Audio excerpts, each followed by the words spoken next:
Kalau kita bantu domba waktu lahiran itu kan dia kan bengok. Nah, waktu dia melahirkan ya kita bantu, kita pakai handuk, kita lap, terutama kita lap tuh mulut dan hidung supaya dia cepat bernafas. Nah sampai situ dia langsung belajar berdiri. Kalau sudah berdiri kita bantu lagi supaya mendapatkan kolostrum susu pertama. Itu kalau kita menolong domba melahirkan kayak gitu, Mas.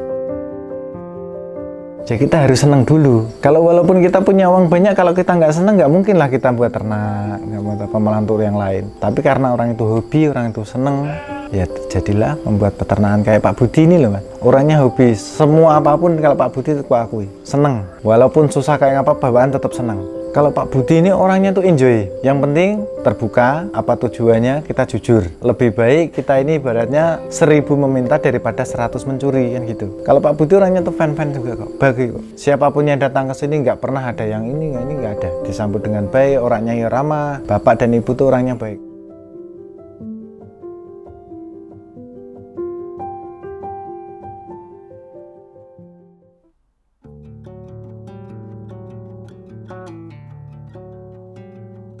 Perkenalkan, saya Yanto, pengelola peternak Amreh Kerbaka Farm yang bertempat di Dusun Watusari RT 2 RW 6 Kelurahan Patemon, Kecamatan Gunung Pati, Kota Semarang.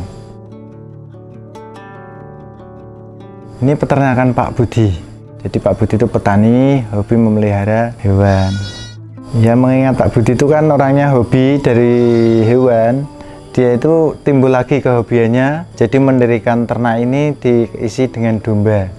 Sekitar 30-40 Mas, dulu ya, tahun 2017 Mas. Yang di peternakan sini jenisnya itu ada Dombos, ada Texel, ada Merino, dan juga ada Garut Mas.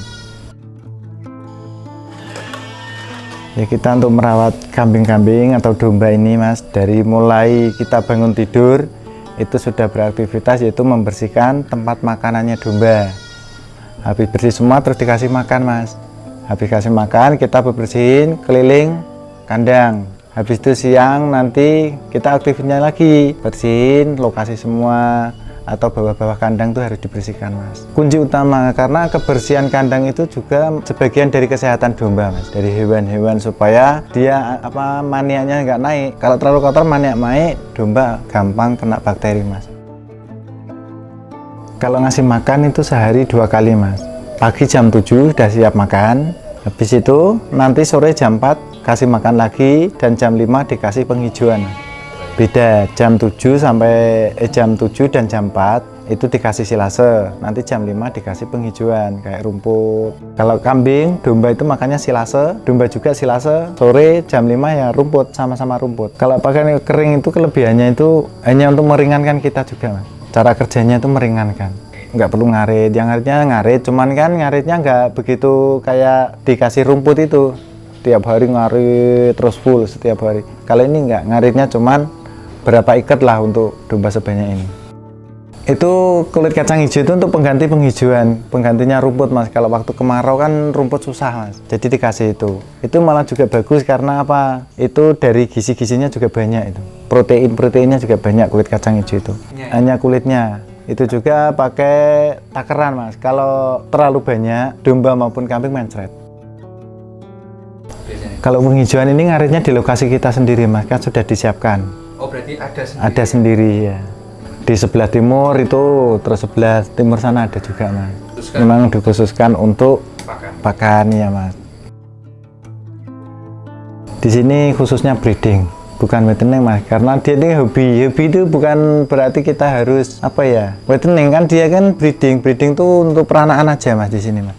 Ya kalau di breeding itu kita itu sebenarnya nggak ada kesulitan Mas, terutama kita beradaptasi dengan hewan itu senang dulu. Jadi kita bisa memahami apa keperluannya hewan itu Mas. Jadi kalau breeding itu adalah kita ngasih dia itu harus pakai takeran supaya kalau indukan itu nggak kegemukan atau nggak kurus, jadi sedang, bahwa dia bisa produksi Mas. Kalau kegemukan kan nggak bisa produksi karena terlalu banyak lemak dalamnya. Kalau 1 tahun itu domba itu 2 kali beranak Mas. Sekali beranak ada berapa? Ya ada yang 1, ada yang 2, Tapi kalau induknya ada 10, kalau memang dia hamil semua ya 10 Mas. Kalau beranaknya 2 ya berarti ada 20 kan gitu. Kan domba itu beda, ada yang beranak 1, beranak 2, beranak 3 Mas. Kadang-kadang ya kalau jantan nanti yang 1 lahir betina, kalau lahir 2 kadang-kadang 1 jantan 1 betina gitu. Kalau 3 kadang-kadang 2 betina, 1-nya jantan, ada juga yang 2 jantan 1 betina. Range harga domba di sini dari berapa Pak?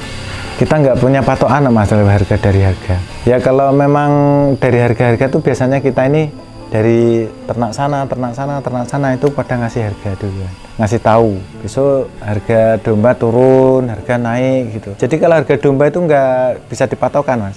Naik turun Mas.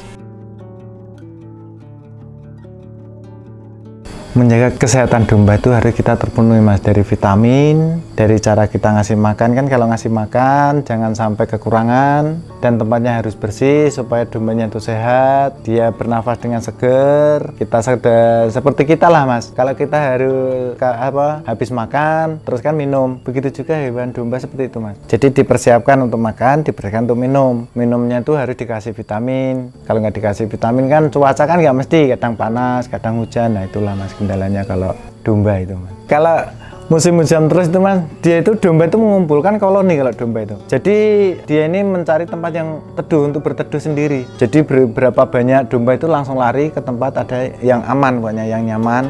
Nah, di situ dia rame-rame, duduk, tidur, hangat dia.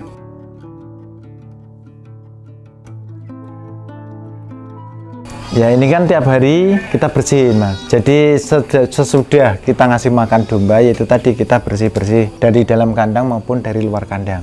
Karena apa? Yaitu tadi supaya dia ini bernafas dengan segar, terus hawanya tuh enak, nggak mudah kena penyakit gitu loh. Suasana itu biar nyaman. Kalau kita masuk ke rumah orang, ke siapapun, kalau nyaman pasti kita kerasan. Itu kotoran dan air kencingnya domba itu kita sapu Mas, jadi menyatu dia ini kotorannya sama kencingnya Mas. Nah nanti sudah itu kita masukkan dalam gudang itu cemendil Mas, atau kohe. Nah, itu kita olah menjadi limbah. Ya ada juga Mas, sudah ada. Jadi setiap tahun tuh pasti ada Mas. Apalagi kalau musim-musim mau kemarau gini pasti banyak orang nyari itu Mas, untuk pemupukan dari pohon, untuk apukat, untuk durian itu pasti membutuhkan. Oh berarti difermentasi di sini? Iya, difermentasi Mas. Biasanya waktunya berapa? 1 bulan Mas, 1 bulan baru kita bisa menjadi pupuk yang bagus lah. Kita dalam 1 minggu kita olah, nanti tutup, diolah lagi. 1 minggu diolah lagi, tutup lagi sampai 1 bulan Mas.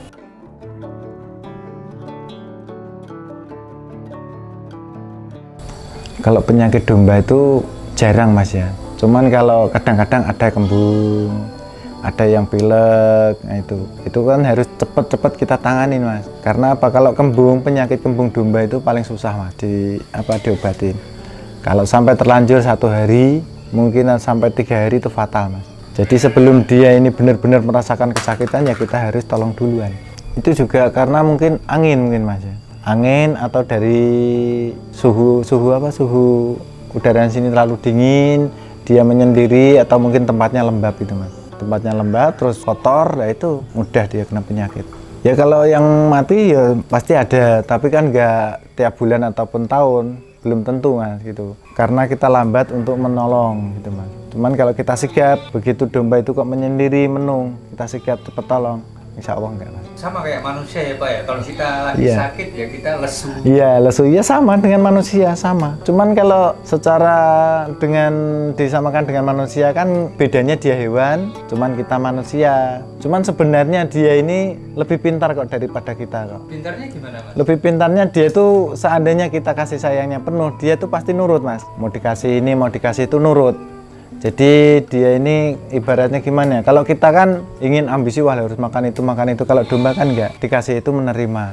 Kalau usaha yang melibatkan makhluk hidup itu menurut saya perlu kasih sayang Pak. Iya betul, memang penuh. Itu benar. Pandangannya Pak Yana gimana? Iya memang penuh kasih sayang kepada hewan. Karena hewan itu juga punya nyawa. Dia juga ingin makan, ingin minum, ingin kasih sayang, ingin diperhatikan gitu kalau hewan itu. Sama juga seperti kita Mas. Jadi kita ini nggak usah lah anggap itu wah hewan atau nggak usah. Ya, jadi kita anggap itu sesama aja. Jadi dia butuh kasih sayang, kita juga butuh kasih sayang. Dia juga itu kan niteni gitu loh Mas. Oh, orang ini dengan saya sayang, dengan ini sayang. Jadi seandainya aku minta ini dikasih, minta itu dikasih. Kan hewan itu jadinya nurut Mas. Makanya kayak yang 3 itu ada namanya si Sri Sitini itu kalau kemanapun saya pergi dia ngikut Mas kalau dilepasin Mas. Oh, ada dikasih nama? Ada, dikasih nama, ada si Sri, Sitini, si Joko, Chris John, ada juga. Semua dikasih nama apa? Enggak, kalau semua dikasih nama nanti yang buat akte ini repot.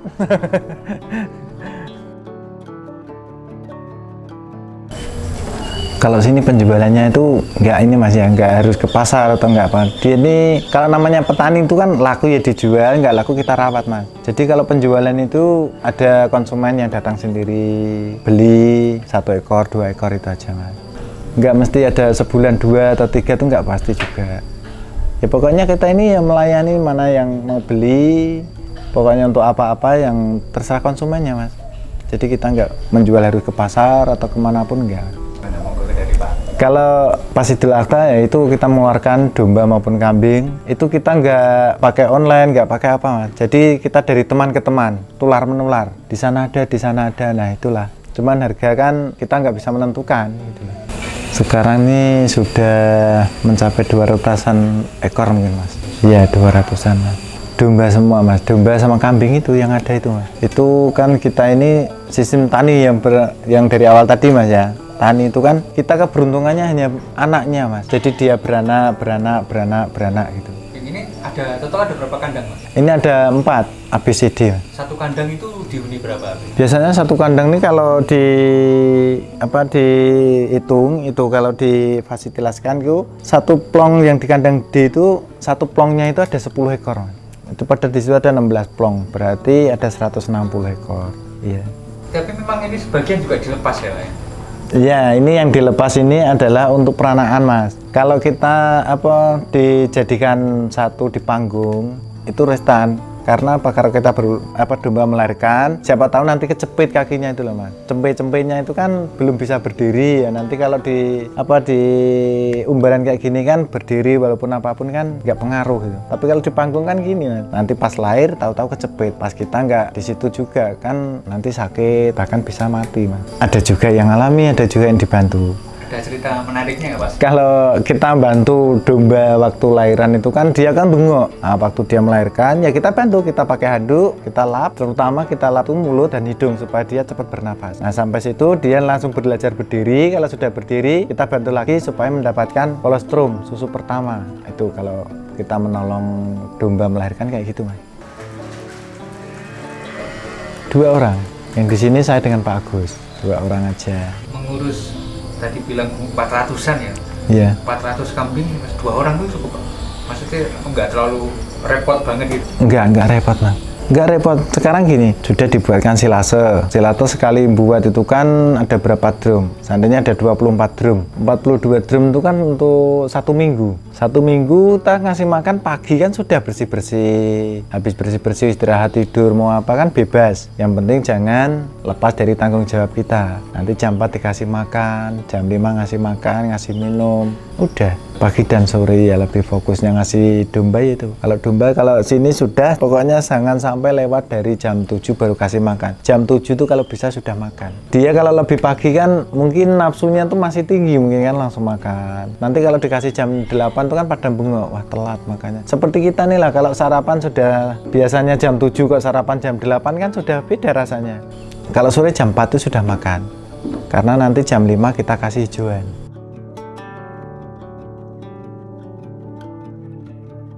Produksi itu banyak nggak sih Mas untuk pakannya kambing itu? Enggak juga, enggak banyak Mas. Kalau memang harga pakan kalau dikeluarkan ke konsentrat seandainya 5.000 atau 4.000 itu kan konsentratnya aja. Lah kalau dikasih yang lain-lain yang harga 4.000, 2.000, 3.000 itu nanti kalau kita campur jadikan silase itu harganya makin ringan Mas. Kan domba kalau konsentrat 4.000 kasihkan domba 1 kilo berarti kan Rp400. 400 nya 1 domba. Tapi kalau dicampur yang harga 4.000, 2.000, 3.000 itu kan nanti bisa mencakup wah ini harga 4.000 sekian, harga 2.000 sekian. Cuman berapa ya? 1 domba itu cuman habis pakan itu dalam satu makan itu cuman 2.625 kalau dirupiahkan. jadi ringan. Iya, Rp2.625 kalau dirupiahkan. Besarnya besar, cuman kalau di besarnya kan cuman waktu beli aja Mas, cuman kan waktunya kan lama. Jadi kalau seandainya beli konsentrat, beli apa, habisnya 1 ton seandainya 4 juta. Tapi kan gunaannya untuk 1 bulan, jadi nggak besar. Besar waktu beli aja, wah besar banget ya 4 juta. Tapi kan untuk 1 bulan, kan mungkin nggak gitu dia. Untuk banyak, bukan untuk 1 domba. Nah, kalau 1 domba 4 juta 10 hari ya mungkin banyak. Ini 1 bulan, ibaratnya kan gitu. Ya kita kalau memang untuk awal-awal itu nggak usah banyak-banyak Mas, buat breeding aja. Seandainya beli betina 4, jantan 1, itu kan besok berkembang Mas. Kalau petani kan sistemnya gitu, yang penting beranak. Nggak mikirin jual dulu, yang penting beranak dulu gitu loh Mas. Kalau sudah banyak, nah 1 persatu pasti ada orang yang tahu, aku mau beli domba atau beli kambing dari sana aja lah. Kambingnya sehat, gemuk, dan suasananya di sana tuh enak kan gitu. Ada ini nggak Pak? Ada pembeli yang biasanya jauh itu dari mana gitu? Kalau sini yang jauh-jauh tuh yang paling dari Kendal, Pelari Mas. Kalau di luar itu belum ada. Kalau wilayah Semarang sudah semua Mas, sampai Purwodadi pun sudah ada. Bahkan yang ternak dari Ambarawa pun yang punya ternak besar itu juga beli di sini Mas. Ambreh itu kan kita ini ibaratnya kan budidaya atau lestari biar ngerembaka, biar tambah banyak, bahasa Jawanya gitu. Ya tipnya kita seneng dulu gitu loh Mas. Ya kita harus seneng dulu. Kalau walaupun kita punya uang banyak, kalau kita nggak seneng nggak mungkin lah kita buat ternak, nggak buat apa melantur yang lain. Tapi karena orang itu hobi, orang itu seneng, ya jadilah membuat peternakan kayak Pak Budi ini loh Mas. Orangnya hobi, semua apapun kalau Pak Budi itu aku akui, seneng. Walaupun susah kayak apa, bawaan tetap seneng. Kalau Pak Budi ini orangnya tuh enjoy. Yang penting terbuka, apa tujuannya kita jujur. Lebih baik kita ini ibaratnya 1000 meminta daripada 100 mencuri kan gitu. Kalau Pak Budi orangnya tuh fan-fan juga kok, bagi kok. Siapapun yang datang ke sini nggak pernah ada yang ini nggak ada. Disambut dengan baik, orangnya ya ramah. Bapak dan ibu tuh orangnya baik, aku akui kalau dia itu memang pembaik. Jadi bisa untuk contoh lah, generasi-generasi penerus tuh bisa. Kalau menyontoh seperti Pak Budi. Pak Budi walaupun sekarang ibaratnya nggak di sawah atau di ladang, cuman ada petani tadi dipakai masian Mas. Nah senangnya di situ melestarikan domba, melestarikan ini kebun-kebun ini. Gimana supaya tanah kita ini nggak gersang, gimana domba itu nggak punah. Itu Pak Budi memang pintar caranya ngatur itu. Tadi saya lihat di sana Mas, aku sempat cerita kalau ada domba buat kontes juga. Oh ya itu apa Pak? Domba apa jenisnya? Sama itu iya itu kan domba itu merino. Itu dari sekian lama belum ada lahiran blood merino. Nah, itu ada 3, itu makanya aku kasih nama itu si Sri, si Tini, sama si Joko. Nah itu kalau dilepas, walaupun saya kemana itu ikut. Sampai waktu kontes di mana dulu itu ya, itu sampai saya didis Mas, nggak boleh masuk. Karena apa? Dia ini dari sekian banyak penonton, sekian banyak juri itu malah yang difokuskan nengok si Sri sama si Tini. Jadi saya disuruh pulang, nggak usah ikut, kamu pasti sudah menang. Bilangnya gitu. Oh, berarti sering menang Pak? Iya, yang kemarin waktu tahun baru kemarin dulu itu sini menjuarai sekota Semarang Mas. Ada juga di Boyolali, kontes di Brebes, di Banyuwangi, di Kopeng. Itu kan terus Mas. Itu kontes itu bukan berarti dia ini mengejar uang Mas ya. Yang jelas mengejar kawan, mengejar teman supaya kita banyak bergaul, banyak teman, supaya kita dapat apa namanya ya? Cari relasi. Cari relasi gitulah Mas. Ya kita kalau usaha peternak itu profilnya kalau kedepannya itu harus kita bisa lebih baik, lebih maju. Jadi kalau kita ini menghadapi kekurangan umur, bukan menambah umur tapi mengurangi umur kita di dunia ini. Jadi kedepannya kita lebih bagus, lebih baik, lebih dikenal, lebih banyak teman. Jadi sewaktu-waktu kita apapun kan sudah ada teman dan juga kita merangkul. Seandainya kita ini sudah nggak sanggup lagi beternak, ada penerusnya lagi gitu. Regenerasi ya Pak? Iya, regenerasi. Jadi ya gitu regenerasinya. Jadi kita wawasan tuh bukan sekarang untungnya banyak, besok terserah besok enggak. Kalau bisa ini untuk kelanjutannya lebih naik gitu. Ya kita kalau zaman sekarang ini kan banyak mas, jadi peluang bisnisnya itu kan banyak. Dari seandainya kita ini kenal ternak tanah sana kan dianggap satu atap. Nah nanti dia kita sama-sama merangkul mas. Aku kekurangan domba, nah, orang itu beli sini kekurangan domba, saya ambilkan ke teman. Jadi teman itu kan nanti dibeli orang itu nanti terkenal. Sama juga seperti gini mas. Kalau sini juga gitu, ada teman datang, sini ada domba ada. Nah terus kan dia lempar sana. Terusnya kambing itu gimana? Nggak ada persaingan. Persaingan waktu di kontes-kontes saja. Kalau di kandang-kandang nggak ada. Kalau peternak kambing itu biasanya itu kalau yang sudah saya mengetahui mas ya, itu ibaratnya satu atap. Damai-damai aja. Kalau ada penjualan harga murah ya murahin semua, tinggi semua itu kalau diteruskan dengan harga. Berarti mayoritas harganya itu sama ya? Sama. Kalau domba-domba itu sama. Apa yang nyebutnya komunitas apa ya? Peternak? Iya domba? peternak itu. Ya sering. Kayak Bhinneka, kayak dari manapun kan ada juga yang kesini. Yang NTT juga kesini juga ada kok, dari NTT. Kalau dari NTT itu kan ingin tahu apa cara mengelola dombanya juga itu. Jadi dia punya lahan sekian, gimana domba saya biar lebih banyak, biar apa sharing-sharing gitu loh mas. Jadi ya saya kasih tahu. Kalau memang tanahnya 3 hektar ya saya kasihkan tahu. Kamu melihara domba 100, kasihkan yang 1 hektar. Habis ini besok pagi ke 1 hektar, habis 1 hektar besok pagi ke 1 hektar lagi. Kan balik lagi sudah banyak rumputnya, lepas saja. Kalimantan Barat banyak yang belajar, ya jauh-jauh. Ya keuntungannya itulah banyak teman, relasi. Karena apa? Kalau kita saudara kaya belum menjamin, tapi kalau teman itu pengertian pasti menjamin. Kan gitu. Iya. Kalau kita dengan saudara kaya, sudah mau minta bantuan aja, paling kan sudah lah kamu ini dibantu-bantu terus. Tapi kalau dengan teman, ya aku minta bantuannya kayak gini-gini, oke saya bantu. Oke saya kasih ini. Teman tuh mah lebih baik mas. Sini gitu nanya-nanya belajar itu boleh nggak sih mas? Boleh mas. Siapapun orangnya kalau niatnya baik di sini saya tanggapi, saya terima dengan senang hati. Dia mau belajar di sini, apapun dia yang dipertanyakan mau pengen ini pengen itu saya kasih tahu mas. Karena dalam peternakan kayak gini mas, bukan keegoisan. Yang jelas kita ini mencari teman, pengalaman dari sana ke sana itu kan bisa bertukar pengalaman gitu loh mas. Apalagi kalau ada anak sekolah ke sini, dia minta apa ilmu-ilmu untuk menegakkan ternak, mendirikan ternak, ya saya kasih tahu. Cuman ya sebatas ini gitu loh, sebatas yang saya punya. Kalau kelebihnya yang saya nggak punya ya mau dikasihkan apa? Ya siapapun saudara-saudara di mana semuanya, kalau cari kambing maupun domba, kalau memang ada peluang atau memang merasa senang, silakan datang ke Amrih Ngerbaka Farm. Bebas siapapun juga, dari manapun juga, selalu terbuka pintu untuknya.